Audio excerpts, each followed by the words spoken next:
আসসালামু আলাইকুম, আমি ওমর ফারুক, পড়াশোনা করছি চট্টগ্রাম বিশ্ববিদ্যালয়ে। তো আজকে অনেক দিন পর আবার একটি ক্লাস নিয়ে আসলাম।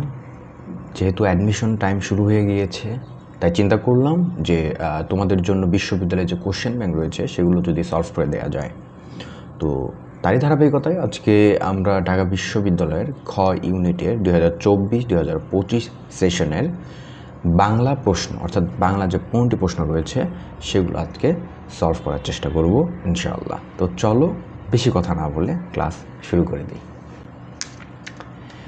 তো ঢাকা বিশ্ববিদ্যালয়ের বি ইউনিটের কোশ্চেন সলভ করব আজকে। সেশন 24-25 এবং তোমাদের যা বলছি যে আজকে পড়ব শুধু বাংলা 15টি কোশ্চেন। বাংলা যে ঢাকা বিশ্ববিদ্যালয়ে 15টি কোশ্চেন থাকে সেটা সলভ করার চেষ্টা করব। তো দেখো প্রথম যে কোশ্চেনটা, কাজী নজরুল ইসলামের মতে আত্মনির্ভরশীলতা আসে বিনয় প্রদর্শনের মাধ্যমে, মিথ্যাকে ভয় করার মাধ্যমে, আত্মাকে চেনার মাধ্যমে, ভুল স্বীকার করার মাধ্যমে। দেখো কাজী নজরুল ইসলামের যে প্রবন্ধ রয়েছে এই যে বাংলা প্রথম পত্র বইয়ে আমার পথ, আমার পথে স্পষ্টভাবে এই লাইনটি দেয়া আছে যে কাজী নজরুল ইসলামের মধ্যে আত্মনির্ভরশীলতা আসে কি আত্মাকে চেনার মাধ্যমে, আত্মাকে চেনার মাধ্যমেই আত্মনির্ভরশীলতা আসে। এটা একদম লাইন তুলে দেয়া আছে, ঠিক আছে?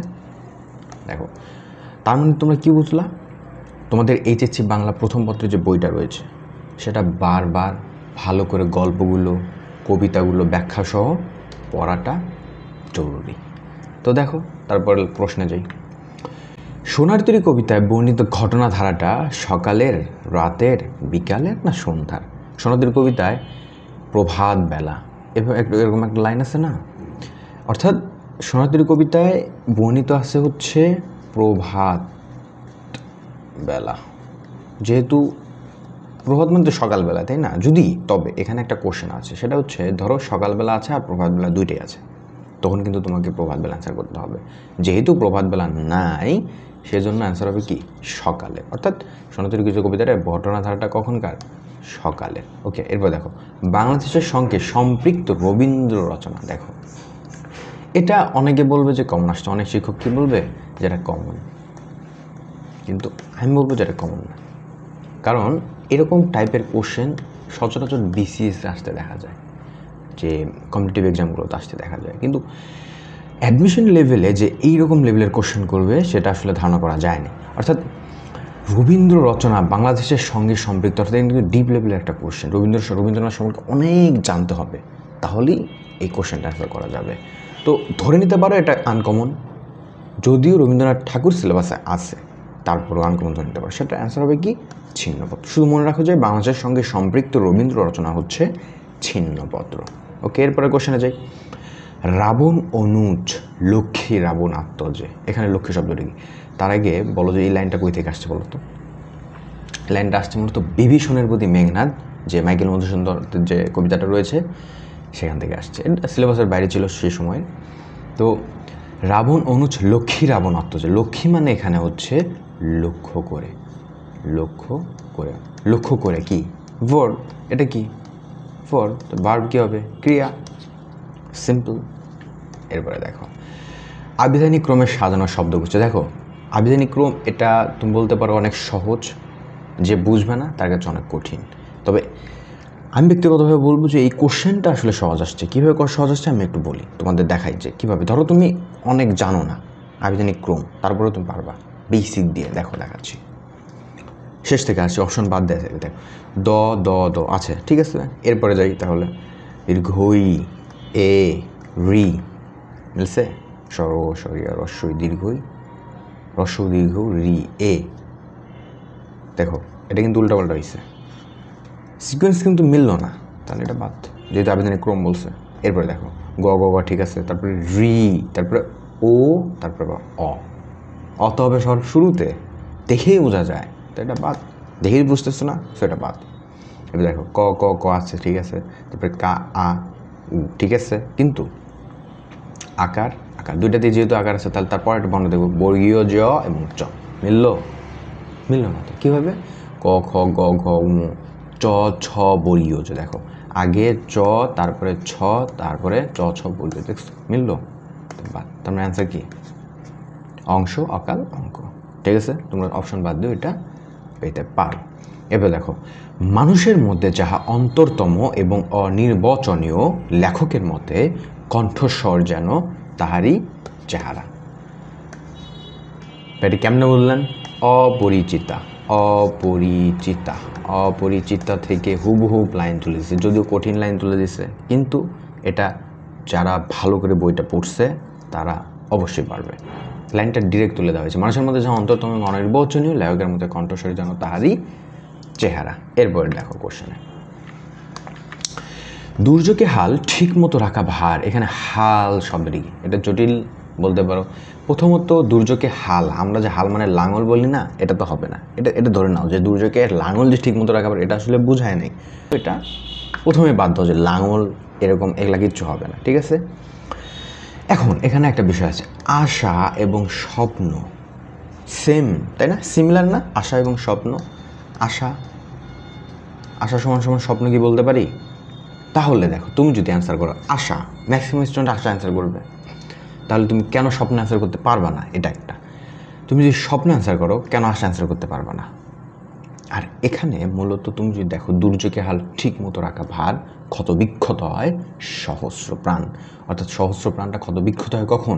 যখন দুর্যোগ আসে, তখন যে হালটা, অর্থাৎ কি দশা, দশা মানে কি তার অবস্থানটা আসলে ঠিক রাখতে পারে না, তখনই ক্ষত বিক্ষত হয় সহস্র প্রাণ, ক্ষতিগ্রস্ত হয়।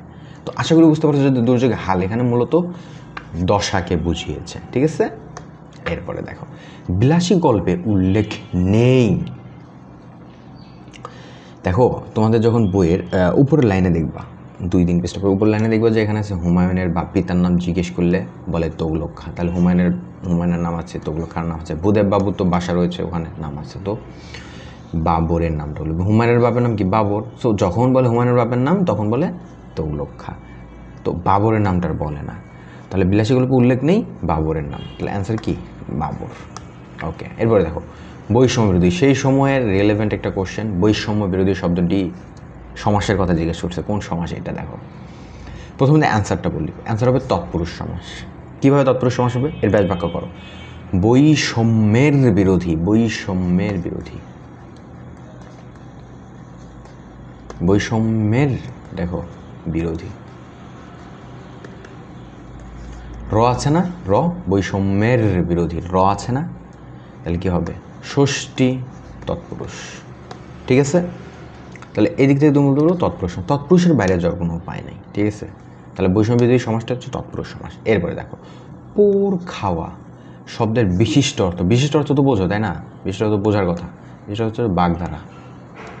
বিশিষ্ট অর্থ বলতে বাগধারাকে বুঝে, পোর খাওয়া, বাগধারা একটু মুখস্থ করা। পোর খাওয়া মানে কি? প্রতিকূলতা। অনেক মুরব্বী দেখো না, বলেন না আমি অনেক পোর খাওয়া আসছি, অনেক প্রতিকূলতা, অনেক বাধা বিপত্তি, অনেক কিছু এক্সপিরিয়েন্স করে আসছে, তার এগুলো পোর খাওয়া। অর্থাৎ পোর খাওয়া মানে কি? প্রতিকূলতা পেরোনো। তোমাদেরকে বাগধারা পড়তে হবে, বাগধারা পড়লে ইনশাল্লাহ এগুলো পারবা, কমনও পড়ে। এবার দেখো, রোকেয়া শেকত হোসেনের রচনা নয়, সে সময়ের এটাও সিলেবাসের বাইরে থেকে আসছে, সেটা হচ্ছে গৃহ থেকে আসছে। ঠিক আছে, রোকেয়া শেকত হোসেন গৃহ থেকে আসছে বলতে, গৃহ যেহেতু রোকেয়া শেকত হোসেন লিখছে, রোকেয়া শেকত হোসেনের যে জীবনী সেখানে দেয়া আছে, তো সেখানে যদি তোমরা পড়ো একদম স্পষ্ট হয়ে দেওয়া আছে, মতিচুর, অবরোধবাসিনী, সুলতানার স্বপ্ন। সুলতানার ড্রিম তো তোমার ইদানিং ইংলিশ ফার্স্ট পেপার বইয়ে দেওয়া আছে। সো দেখো, তাহলে রোকেয়া শেকত হোসেনের রচনা নয় কোনটা? মতিচুরও তার, অবরোধবাসিনী তার, সুলতানার স্বপ্ন তার রচনা। পদ্ম গোখরা হচ্ছে কাজী নজরুল ইসলামের একটি গল্প। পদ্ম গোখরা হচ্ছে কি? কাজী নজরুল ইসলামের একটি গল্প। আমি লিখে দিচ্ছি, কাজী নজরুলের গল্প। ওকে, তাহলে পদ্ম গোখরা হচ্ছে কাজী নজরুল ইসলামের গল্প। পদ্ম রাগ হচ্ছে রোকেয়া শেকত হোসেনের একটি রচনা, পদ্ম রাগ, পদ্ম গোখরা না। তো সে কারণে মূলত এটা দিয়েছে যাতে কনফিউশন ক্রিয়েট হয়। এরপরে দেখো কোশ্চেনটা, লিটারাল শব্দের বাংলা পরিভাষা। পরিভাষা দেখো, পরিভাষা পড়তে হয়, মাস্ট। প্রত্যেকটা বিশ্ববিদ্যালয়ে পরিভাষা থেকে আসে, ঢাকা বিশ্ববিদ্যালয় প্রতি বছর আসে। তো লিটারাল আক্ষরিক অ্যান্সার। তবে এখানে একটা কনফিউশন ক্রিয়েট করার জন্য সাহিত্যিক দিয়েছে, সাহিত্যিক হবে না, আক্ষরিক হবে লিটারাল। ঠিক আছে, এরপরে দেখো, বাংলা ব্যাকরণ থেকে অধ্বনির বিবৃত উচ্চারণ। বিবৃত বলতে দেখো আমি প্রথমত বলি যে অধ্বনির দুটা উচ্চারণ আছে, তোমাদেরকে উচ্চারণের ক্লাসে দেখাইছি যে একটা হচ্ছে বিবৃত, বিবৃত বিবৃত উচ্চারণটা কি অই থাকবে, একটা হচ্ছে কি সংবৃত, ঠিক আছে। সংবৃত উচ্চারণটা কি ও হবে, ও হবে, উচ্চারণটা অটা ও হবে, তাহলে বিবৃত অই থাকবে। আমি যদি কোনো কিছু এখানে নাও দেখি আমি তো অনেক বলতে পারবো, কারণ আমরা তোমার মনির চৌধুরীর বই বলো, ক্লাস 8-এর বইয়ে বলো, তোমার যেখানেই পড়ছো, এই অনেকটাকে কখনো কি দেখছো অনেক হইছে? হয় নাই তো, অনেক অনেকই বলতে হবে। সেখানে অ্যান্সার হচ্ছে অনেক। আর তুমি বলতে অতুল অ হয়, ওদের অ হয় না, হয় না, এখানে অনেক কাহিনী আছে। তুমি মনে রাখো যে অধ্বনি বিবৃত উচ্চারণে অনেক অ্যান্সার হবে, ঠিক আছে। আর বললাম যে কোশ্চেন ভুল হয়েছে, কোশ্চেন ভুল হয়নি, ঠিক আছে। ক্রমাগত ভুল করো না, এখানে বাক্যটিতে ক্রমাগত, এই ক্রমাগতটা কি কোন পথ? দেখো আমি প্রথমত বলি, তুমি ধরো এটা পারো না, এটা একটু ইংলিশ করো। ক্রমাগত বলতে কি বোঝায়? কন্টিনিউয়াসলি, তাই না? কন্টিনিউয়াসলি। আর কন্টিনিউয়াসলি এটা কোন parts of speech? Maximum student পারবে, এটা হচ্ছে কি অ্যাডভার্ব। তো অ্যাডভার্বের বাংলা কি? ক্রিয়া বিশেষণ। তো ক্রমাগত অ্যান্সার, ক্রমাগত এখানে কি ক্রিয়া বিশেষণ। তো এইভাবে বলতে পারো যে এমপিটি ম্যানার প্লেস টাইম, আগে ম্যানার, কীভাবে ভুল করো না? ক্রমাগত ভুল করো না। সো এটা কী হবে? ক্রিয়া বিশেষণ, ঠিক আছে। তো আশা করি তোমরা বুঝতে পারছো। এরপরে দেখো, বাদলায় বন্দুক বারুদ কি ড্যাশ একটু নেবে না, শূন্যস্থানে কি বসবে? এটা রেইনকোট থেকে আসছে, আখতারুজ্জামান ইলিয়াসের রেইনকোট, ঠিক আছে। রেইনকোট থেকে একদম হুবহুব লাইনটা তুলেছে, প্রথম দিকের লাইনটা, প্রথম দিকের কয়েকটা লাইনের মধ্যে এটা তুলেছে। যখন বৃষ্টি আসে তখন চিন্তা করে যে এখন হয়তো বা যুদ্ধ হবে না, একটু আরাম করা যাবে, আরামে থাকা যাবে, তখন এটা বলছে বাদলায় বন্দুক বারুদকে ড্যাশ একটু নেবে না, জিরিয়ে, এখানে লাইন স্পষ্ট হয়ে দেওয়া আছে, জিরিয়ে একটু নেবে না, ঠিক আছে। অ্যান্সার হবে কি জিরিয়ে। তো বাংলা যে 15টা কোশ্চেন ছিল ঢাকা বিশ্ববিদ্যালয় খ ইউনিটের 2024-25 সেশনে আসছিল, সেগুলো আজকে আমি সংক্ষিপ্ত আকারে ব্যাখ্যার মাধ্যমে সলভ করে দিলাম। এরপর আমরা এই 2024-25 সেশনেরই ইংলিশ এবং এরপরে সাধারণ জ্ঞানের যে সলিউশন সেগুলো নিয়ে আসবো ইনশাল্লাহ। তো দেখা হচ্ছে পরবর্তী কোনো ক্লাসে। টাটা।